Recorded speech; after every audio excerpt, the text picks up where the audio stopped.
안녕하세요. 구조 엔지니어 김성용입니다. 오늘은 MC 주래건 님이 질문해 주신 질문에 대한 대답을 하는 것으로 영상을 꾸며 보겠습니다.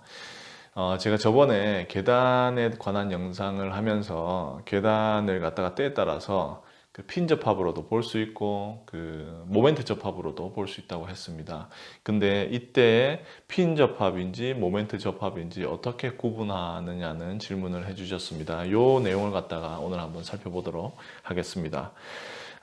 이 내용을 갖다 바로 들어가기 전에 이걸 갖다가 왜 우리가 이렇게 하는지, 왜 모멘트 접합이 필요하게 되는지 그걸 잠깐 말씀드리고요. 그 다음에 거기에 필요한 상세들에 대해서 얘기해 보도록 하겠습니다. 여기 제가 시스템 역학적인 모델 하나를 그려놨죠. 시스템을 그려놨습니다. 제가 계단 영상을 하면서 이제 계단과 랜딩이 따로 떨어져 있을 때, 그때 그 이제 차음 때문에요. 따로 떨어져 있을 때 해석하는 방법과 계단과 랜딩이 붙어서 있을 때 일체가 되어 있고 이것을 갖다가 그 벽과 차음 그을 고려해서 지지시켜 줬을 때 요때 시스템이 달라진다고 얘기했습니다. 참 그리고 그 제가 랜딩이라는 말을 썼었는데요. 그 랜딩이 제가 찾아보니까 그러니까 요게 이제 계단이 얹히는 것이죠. 그게 한국말로 계단 참이더라고요. 그래서 저도 하나 이번에 배웠습니다. 그러니까 계단 참과 요 케이스는 계단 참과 계단이 일체가 되어 있는 그런 이제 형태를 얘기하는 거죠. 이때 이 계단이 벽에 어떻게 그 지지되어 있는지를 제가 여기 표현을 해놨는데요. 여기 이제 벽이 있게 되면은 지금 이제 표현한 것은 핀 접합으로 그 지지가 되어 있는 형태죠. 그러면 이제 핀 접합으로 이 계단이 지지가 되어 있다고 했을 때 우리가 이 계단에 설계를 하게 된다면 똑같이 저번처럼 그 계단과 계단참이 떨어져 있을 때와 똑같이 우리가 그 모멘트도 고려해야 되고 그리고 전단력도 고려해야 되겠죠. 그게 이제 내력을 고려해서 ULS 상태에서 설계를 해줘야 되고요. 그리고 SLS 상태 사용성을 기반으로 해서 설계를 해줄 때는 처짐도 이제 봐야 되겠죠. 똑같습니다. 그러니까 그 설계하는 그 큰 틀은 똑같습니다. ULS 한계 강도 상태, 강도 한계 상태를 고려해서 우리가 내력을 고려해서 그 부재의 그 안전성을 체크를 해주고 사용성을 고려해서 그 처짐을 갖다가 제한해 줌으로써 우리가 사용성을 갖다가 만족시켜 줄 수가 있는 거죠. 아무튼 이게 이제 큰 틀의 그 설계의 큰 틀인데 요거에 따라서 우리가 여기 그 모멘트 값을 정해주죠. 모멘트가 어떻게 분포되어 있는지 알 수가 있습니다. 그러면 이게 이제 단순보죠. 단순보니까 결국 모멘트를 그려주면 뭐 이런 식으로 될 겁니다. 그죠? 이런 식으로 될 겁니다. 그래서 여기 가운데 아마 최대값 모멘트 최대값이 맥스 값이 나오겠죠.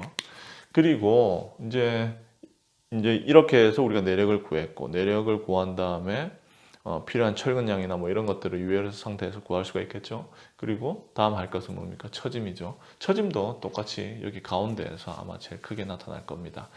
그러면 이때 우리가 그 여기 있는 경관이죠. 그 벽과 벽 사이의 길이.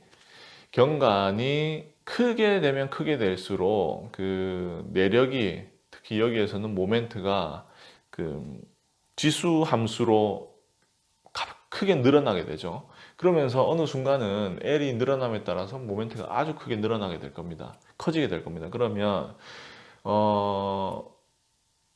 경관이 긴 경우에는 어느 순간 더 이상 여기에 있는 모멘트를 우리가 제대로 받아낼 수 없게 되는 상태가 오게 되는 거죠. 그리고 그때 또 처짐이 우리가 원하는 처짐보다 최대 허용된 처짐보다 더 커질 수가 있는 겁니다. 그러면 그때는 어떻게 되겠습니까? 계단의 그 두께를 올린다든지 아니면 이때 우리가 이제 여기에 그 지지 상태를 갖다가 더 이상 핀 접합이 아닌 모멘트 접합으로 볼 수가 있는 거죠. 모멘트 접합으로 보면은 여기에 이렇게 양단이 모멘트 접합으로 돼 있다라고 했을 때 이제 모멘트의 분포는 이제 더 이상 이렇지 않고 뭐 이렇게 될 겁니다. 이렇게. 그죠? 이렇게. 또 어떻게 되냐? 이렇게. 뭐 이렇게 되겠죠? 그래서 우리가 여기 양단을 모멘트 접합으로 보고 가운데 생기는 최대 모멘트를 줄여줄 수가 있습니다. 그리고 이 최대 모멘트는 얘랑 뭐 비슷한 느낌, 그 비슷한 크기의 그런 값이 될 수도 있겠죠. 아무튼 여기서 중요한 것은 최대 모멘트를 줄여줄 수 있다. 양단의 그 고정 조건을 바꿔줌으로써 이겁니다. 그러면은 얘도 이제 우리가 그 있는 계단의 그런 부재 크기로 만족을 시켜주고 여기에 생기는 그 모멘트도 우리가 원래 있던 그 크기의 부재로 만족을 시켜줄 수가 있는 거죠. 그리고 여기에 더해가지고 여기 양단이 모멘트 접합이면은 그 처짐의 형태는 뭐 이렇게 처음에는 이렇게 일자로 쭉 가다가 이렇게 내려가겠죠. 그러니까 초반에 모멘트 접합이기 때문에 처짐이 없는 거죠. 이제 이렇게 기울어지는 게 모멘트 접합에 의해서 막아지는 거죠. 그러다가 어느 순간부터 이제 처짐이 좀 눈에 띄게 나타나게 됩니다. 그럼으로써 가운데 있는 처짐 또한 우리가 충분히 많이 줄여줄 수가 있는 거죠. 그리고 이제 뭐 잠깐 뭐 다른 얘기를 하자면 여기에서 제가 이제 핀 접합하고 모멘트 접합하는데 우리가 모멘트 접합을 해가지고 계산을 할 때 여기 강성과 이런 것들 다 고려해 주죠. 그래서 여기 있는 처짐도 구합니다. 그런데 핀 접합할 때는 여기 어떻게 하나요? 여기 당연히 핀으로 보고 계산을 하죠. 근데 실제 구조물에서는 이런 이상적인 핀 접합이 있을 수가 없죠. 진짜 모르겠습니다. 무슨 철골 구조로 의도적으로 그렇게 만들어 주지 않는 이상 실제 우리가 구조 부재에서 이상적인 핀 접합은 만나보고 참 힘듭니다. 그래서 우리가 이렇게 해서 핀 접합으로 처짐을 구하더라도 그 처짐 구한 것이 실제와는 차이가 있다는 것을 우리가 항상 알아야 됩니다. 왜냐하면 벽에다가 그 이 계단참을 연결해 줄 때 콘크리트 구조 같은 경우는 거기에 철근도 들어가고 어느 정도 두께가 있기 때문에 항상 우리가 계산에 넣어주지 않는 모멘트 저항이 있는 거죠. 그 모멘트 저항이 처짐에는 좀 우리에게 좋은, 그러니까 처짐을 줄여주는 역할을 하게 되는 거죠. 그리고 여기에 생기는 이 모멘트 저항은 최소 철근비로 이런 힘들을 다 받아내게 되는 겁니다. 자, 이제 그게 이제 조금 다른 얘기고요. 이제 다시 진짜 그 내용으로 돌아와서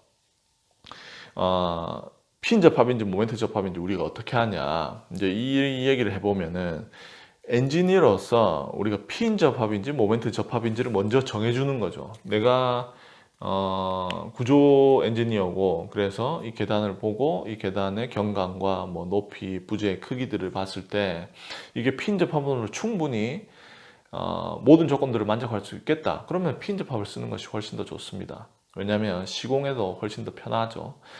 그런데 만약 이게 안 된다, 너무 길거나 뭐 부재가 너무 얇거나 그렇다, 그러면 우리가 모멘트 접합을 사용할 수가 있는 거죠. 그래서 핀 접합인지 모멘트 접합인지는 엔지니어가 정하는 것입니다. 그리고 난 다음에 그 계산에 따라서 그 구조 설계에 따라서 시공도 그렇게 해줘야 되는 것이죠. 그러니까 시공이 이렇게 됐다고 해서 그 엔지니어가 이걸 모멘트 접합이니 핀 접합이니 보는 게 아니라 구조 엔지니어가 먼저 이걸 갖다 정의를 하고 계산을 하고 계산에 따라서 그게 이제 시공이 돼야 된다, 이 말씀을 드리고 싶습니다. 그러면 먼저 핀 접합인 경우에 그 상세가 어떻게 되나 한번 살펴보고요. 그 다음에 모멘트 접합일 때도 우리가 뭘 조심해서 봐야 되는지 그 얘기도 한번 해보도록 하겠습니다. 일단 먼저 핀 접합일 경우에 제가 여기 한번 벽을 한번 그려보죠. 핀 접합일 경우에 여기 이제 이걸 갖다 이제 벽이라고 하면은요, 벽에 여기 계단참이 있는 거죠. 이게 이제 단면입니다. 벽에 계단참이 있고, 그리고 뭐 이 케이스 이쪽이라고 보면은 여기 이제 여기에서 계단이 이렇게 쭉 올라가겠죠. 뭐 이렇게 올라갈 겁니다. 자, 그러면 이때 철근의 상세는 어떤가? 이때는 우리가 당연히 따로 모멘트 저항을 고려해 주지 않아도 되죠. 그런데 그렇다고 해서 아예 여기 철근도 연결되고 안 되고 이런 게 아니라 일반적으로 우리가 콘크리트 구조에서 하는 그런 상세를 여기도 해줘야 되겠죠. 그래서 결국 뭘로 할까요? 이걸로 할까요? 결국 독일에서는 그렇습니다. 독일에서는 이런 철근이 벽에 들어가고 벽과 이 계단 참에 연결이 되게 됩니다. 한국에서 제 생각에 한국에서 시공하는 과정과 독일에서 시공하는 과정이 아마 조금 다를 수 있을 것 같아요. 독일에서는 이렇게 합니다. 시공을 먼저 벽을 갖다가 이제 벽을 그 거푸집을 하죠. 거푸집을 펴가지고 벽을 갖다가 이제 거푸집으로 이제 싸죠. 그런 다음에 그 안에 철근을 넣습니다. 그죠? 철근을 넣은 다음에 그거 갖다 이제 콘크리트를 넣어주죠. 타설을 합니다. 그래서 벽을 먼저 이 위까지 타설을 합니다. 그러고 나서 이 철근은 그럼 어떻게 하느냐? 철근은 그때 다시 넣을 수가 없잖아요. 그래서 독일에 있는 거는 뭐냐면 그 흑비게 안슐루스라고 있는데 흑비게 베비에공이라고도 하고 이게 직역을 하면 철근을 다시 구부려진 철근을 다시 핀다 뭐 이런 개념이 있습니다. 그게 이 흑비게 베비에공이 어떻게 생겼냐면 이렇게 생겼습니다. 이게 뭐 3D로 그리면 이렇게 돼가지고 이런 판이 있어요. 철판이 있어가지고 여기에 철근이 이렇게 철근이 이렇게 철근이 이렇게 구부려져 들어가 있습니다. 그리고 요 뒤에는 요런 게 있는 거죠. 철근이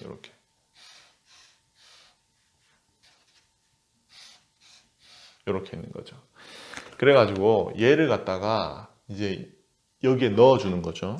그 먼저 거푸집에다가 얘를 갖다가 땅땅땅 때려 넣습니다. 이렇게 여기에 요쪽 안쪽 그 거푸집 안쪽에다가 얘를 갖다가 설치를 해요. 근데 그때 요 철근은 지금 밖으로 나왔는데 요 철근은 이렇게 누워 있는 상태가 됩니다. 그러니까 요걸 갖다가 이건 어떻게 보시냐면은 얘를 갖다가 여기를 그림이 잘 이해가 될란가 모르겠네요. 이게 이게 벽이라고 했을 때 그죠? 내가 이렇게 본다고 하면은 지금 이 단면은 어떻게 된 거죠? 이렇게 본 거네요. 이렇게 본 게 되겠죠. 그래서 얘가 이제 구부려져 이게 어떤 철판이 있고 철판에 이렇게 다리 같이 이런 게 들어가 있는데 이걸 갖다 미리 이렇게 직각으로 구부린 철근입니다. 그걸 갖다가 이제 설치를 한 다음에 타설을 하고 그 다음에 얘 구부러진 철근을 갖다가 다시 다른 색으로 해볼까요? 요렇게 구부러져 있던 철근을 갖다가 다시 이렇게 펴는 거죠. 이렇게 펴서 얘가 이제 계단참과 그 평행한 방향으로 서도록 해주는 거죠. 그 다음에 이제 계단참을 콘크리트 타설을 해줍니다. 그러니까 여기에서는 굳이 계단참에서 생기는 모멘트를 벽으로 연결시켜 주질 않아요. 그걸 우리가 어디서 볼 수 있냐면은 여기 그 상세에서 볼 수가 있는 거죠. 여기 상세에서 지금 들어있는 게 인장력 쪽에는 얘만 들어있는 거죠. 그죠? 이 철근이 약간의 인장력을 받아주게 되는 거죠. 왜 그렇습니까? 여기에 이제 전단력이 오죠. 이렇게 올라가고, 이렇게 전단력이 오고, 이렇게 넘어가게 되죠. 여기 있는 전단력이. 여기 넘어가면 되면서 우리가 스트러타일 모델에서 똑같이 힘의 평형에 의해서 여기에 인장력이 생기게 됩니다. 그래서 얘는 여기 있는 철근은 이 계단참을 벽에다가 붙여주는 그런 역할을 하는 것이죠. 그렇지만 여기에서 모멘트 접합이 아니기 때문에 여기에 생기는 모멘트를 갖다가 이 철근으로 벽에 넣어줄 필요는 없는 거죠. 그래서 그냥 핀 접합일 경우에는 이렇게 생겼습니다. 상세가. 여기에 더 그려주면 어떻게 될까요? 여기에 이렇게 수직 방향 철근이 있겠죠. 벽에는. 그리고 여기 이렇게 횡방향 철근도 있을 겁니다. 이렇게 되는 게 이제 일반적인 핀 접합의 그런 철근의 상세입니다. 계단 참에도 뭐 이런 철근이 있겠죠. 이렇게 이어지게 됩니다. 자, 그러면 이제 모멘트 접합 때는 어떤지 한번 살펴보도록 하겠습니다. 이제 모멘트 접합 때는 이런 형태가 되는 거죠. 이제 시스템을 그리면은 뭐 이런 거죠. 이렇게 되겠죠. 얘가 이제 벽이고요. 얘가 이제 계단참이 되겠죠. 뭐 이렇게 갈 겁니다. 그리고 여기에 모멘트 저항 연결되는 거죠. 그러면 이때 모멘트의 분포는 어떻게 되겠습니까? 아까 여기 위에 그린 것처럼 이렇게 됩니다. 일단 계단참에서는 뭐 이렇게 되겠죠. 그리고는 이 모멘트가 이제 벽으로 연결이 되겠죠. 그래서 이렇게 되고 뭐 제대로 계산하면 요 위에도 약간의 모멘트가 있을 겁니다. 근데 우리가 보수적으로 생각을 해서 여기 있는 모멘트가 이 벽 밑으로 다 연결이 된다라고 하죠. 그래서 이 m 값은 요 m 값과 똑같이 된다. 그래서 가면 갈수록 얘가 이제 줄어들게 될 겁니다. 그래서 여기서 보는 거는 뭐냐면은 우리가 모멘트 저항 연결로 인해서 최대 모멘트 값은 줄여졌지만 여기 있는 모멘트가 생기기 때문에 이 모멘트는 또 벽을 통해서 전달이 돼야 됩니다. 그게 이제 상세로서 우리가 해결을 해줘야 될 부분이죠. 그래서 이런 이제 시스템이 나오고 모멘트 분포가 나오는데요. 요걸 갖다가 이제 상세로 한번 살펴보죠. 적은 상세로. 그러면 여기 똑같이 이런 식의 벽이 있고요. 벽이 있고 여기 계단참이 있습니다. 그죠? 그리고 뭐 이렇게 올라가게 됩니다. 이렇게. 그러면 여기도 똑같이 고익비계 안슐로스라는 배배공이라는 게 있는데요. 이제 타입이 좀 달라요. 얘는 이제 피인접합을 할 때 쓰는 타입이고, 다른 타입은 뭐가 있냐면 이런 타입이 있습니다. 이렇게 돼가지고 얘도 이렇게 된 애가 있어요. 이렇게. 그리고 이쪽에는 그냥 일반적인 철근 이렇게 이제 들어가게 됩니다. 여기에서 이제 다른 게 보이시죠? 여기에서는 그냥 이렇게 U자 형태의 철근이 아래 위로 있었는데 얘는 이 위에 게 밑으로 연결이 되고요. 그리고 밑에 거는 그냥 이렇게 벽에다가 정착을 시키게 되는 것이죠. 그리고는 여기 있는 게 또 당연히 벽에 철근이 있겠죠. 수직 철근이 있을 테고 그리고 여기도 수평 철근도 있을 것입니다. 이렇게 있겠죠. 그래서 이제 여기에서 우리가 좀 자세히 한번 살펴보죠. 여기 다른 게 뭐죠? 이 위철근이 구부려져 있는 거죠. 위철근이 구부려져서 이게 사실은 여기 있는 모멘트를 벽에 전달을 해주게 되는 겁니다. 어떻게 전달이 되냐면은 다른 색이 있을까요? 그냥 초록색을 쓰죠. 이 철근하고 똑같은 색이라도. 여기 보시면은 모멘트가 이제 이런 형태로 띄죠. 윗방향이 인장이고 여기도 바깥 방향이 인장입니다. 그래서 이 모멘트를 갖다가 힘으로 바꿔서 생각을 해주면 이쪽에는 인장력이 발생하게 되겠죠. 왜냐하면 지금 이렇게 돌리게 되는 모멘트죠. 여기는 윗부분이 인장력입니다. 그리고 얘는 이렇게 압축력이 발생하게 되는 거죠. 그리고 여기에서도 여기 인장력이 있고 이쪽에는 압축력이 있게 됩니다. 그거는 뭐냐면 여기에 인장력을 갖다가 이제 압축력은 콘크리트에서 콘크리트를 통해서 전달이 됩니다. 그죠? 그래서 콘크리트가 압축 파괴가 되지 않는 한 우리가 그렇게 신경 쓸 필요는 없고요. 여기서 이제 중요한 것은 인장력이 어떻게 벽으로 그러니까 계단참에 있는 인장력이 어떻게 벽으로 전달되게 해주는가 그걸 우리가 이제 철근으로 해줘야 되는 거죠. 그러려면 인장력을 따라가야 됩니다. 그러니까 여기에 있는 인장력이 있죠. 이 인장력이 철근을 따라가 가지고 여기 벽에 들어가서 여기 빨간 철근에서 초록색 철근 그러니까 벽에 있는 수직 철근으로 연결되게 됩니다. 그러니까 힘이 여기 연결된 그 철근에서 벽에 있는 수직 철근으로 이동하는 거죠.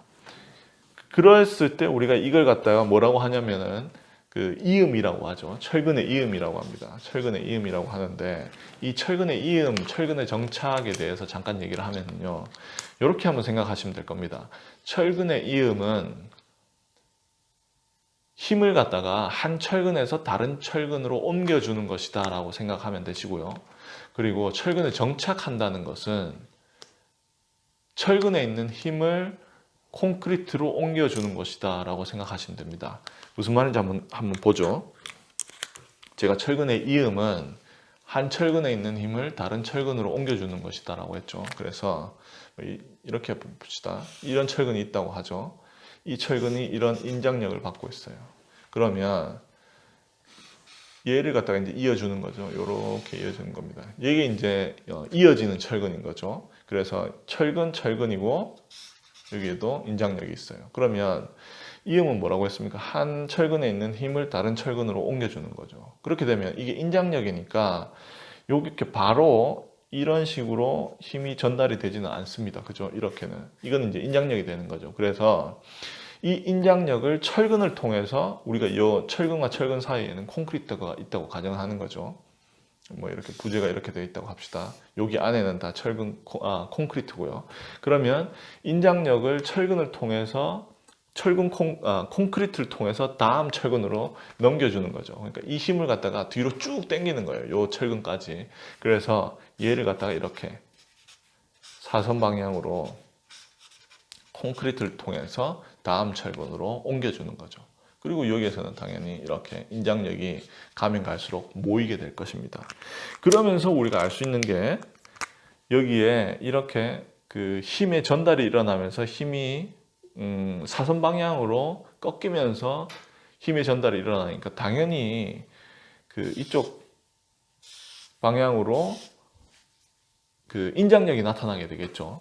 그 힘의 평형에 의해서. 그래서 우리가 철근을 이어줄 때 그 이어지는 철근의 직각 방향으로 수평 철근도 우리가 해주는 거죠. 그게 이제 다 힘이 제대로 전달되게 하기 위해서 그러는 것입니다.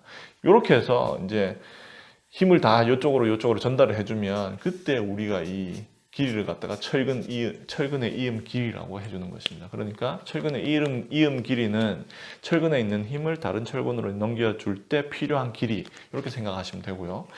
정착 길이는 이렇게 이런 게 있다고 하죠. 이런 콘크리트가 있다고 했을 때 여기에 철근이 있다고 합시다. 그럼 철근을 갖다가 당기는 거예요. 그러면 이때 철근에 있는 힘을 갖다가 콘크리트 안으로 넣어주는 거죠. 그래서 이 철근의 인장력도 뒤로 쭉 당긴 다음에 이렇게 사선으로 그것도 압축력으로 콘크리트로 이렇게 넣어주는 겁니다. 이제 이때 필요한 길이가 뭡니까? 정착 길이라고 하는 거죠. 그러니까 정착 길이는 철근을 콘크리트에 정착시키는데 그때 필요한 길이 이렇게 보시면 되는 겁니다. 여기에서는 뭡니까? 다시 돌아와서 계단 참에 있는 인장력을 갖다가 벽에 있는 수직 철근으로 옮겨줘야 되는 것이죠. 그래서 여기는 인장력을 갖다가 여기 이렇게 휨을 통해 가지고 철근을 이렇게 구부려서 이 인장력을 직각으로 수직 방향으로 연결시켜 주는 것이죠. 그러면서 뭐가 생기나요? 여기 당연히 여기 당연히 이런 압축력이 생기게 되겠죠. 이 압축력은 콘크리트로 이제 견뎌내 주는 것이죠. 그래서 압축력은 여기 있는 압축력, 여기 압축은 콘크리트로, 여기 위에 있는 이 두 가지 힘은 인장력으로 연결시켜서 우리가 전달시켜 주는 것이죠.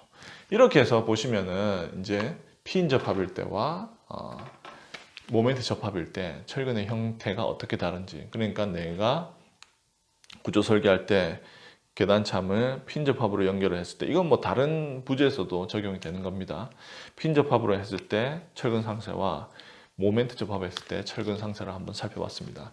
그러면 이제 독일에서는 이런 그런 제품이 있어서 그 거푸집에다가 이걸 설치하고 이제 타설한다는데 한국에서는 어떨까요? 만약에 이런 제품이 없다면 제 생각에는 뭐 이렇게도 할 수 있을 것 같아요. 자리가 좀 애매한데 여기 한번 그려볼까요? 이렇게 이제 벽이 있다면 벽이 있고 수직 철근이 있겠죠. 이렇게. 그러면 이제 여기에 계단참을 설치를 해야 되면 모멘트 접합일 경우에는 아마 여기까지 그 콘크리트를 타설을 하겠죠. 그리고 그 전에 이런 형태의 철근을 줄 것 같아요. 그래서 저 같으면은 여기를 갖다가 철근의 이음 길이로 보고요. 그리고 난 다음에 여기 계단참에 철근을 갖다가 해주고, 그리고 또 여기 있는 밑에 있는 철근을 배근을 해줘서 그 다음 단계를 타설을 할 것 같습니다. 이런 경우도 마찬가지로 먼저 여기까지 그 콘크리트 타설을 하고 여기 위에 있는 이런 U자형 철근을 갖다가 넣고 그 다음에 콘크리트 타설을 하게 되겠죠. 근데 이제 이렇게 되면 이제 콘크리트 타설을 몇 번을 더 해야 되는 거죠. 그러면서 시공이 좀 더 번거로워질 수가 있는 것입니다. 자, 오늘 이렇게 핀 접합일 때 철근의 상세와 모멘트 접합일 때 철근의 상세에 관해서 한번 살펴보았습니다. 이것은 계단의 그런 부재에만 적용되는 것이 아니라 예를 들어서 뭐 슬래브와 어떤 벽의 접합에서도 당연히 이거는 이렇게 적용을 할 수가 있는 것입니다. 그러니까 결국 시공과 설계, 구조 설계를 어떻게 했냐, 이게 둘 다 맞아 떨어져야 된다는 것이죠. 자, 오늘 영상은 이렇게 마치도록 하고요. 다음 영상에서 저는 또 좋은 내용으로 찾아뵙도록 하겠습니다. 시청해 주셔서 대단히 감사합니다.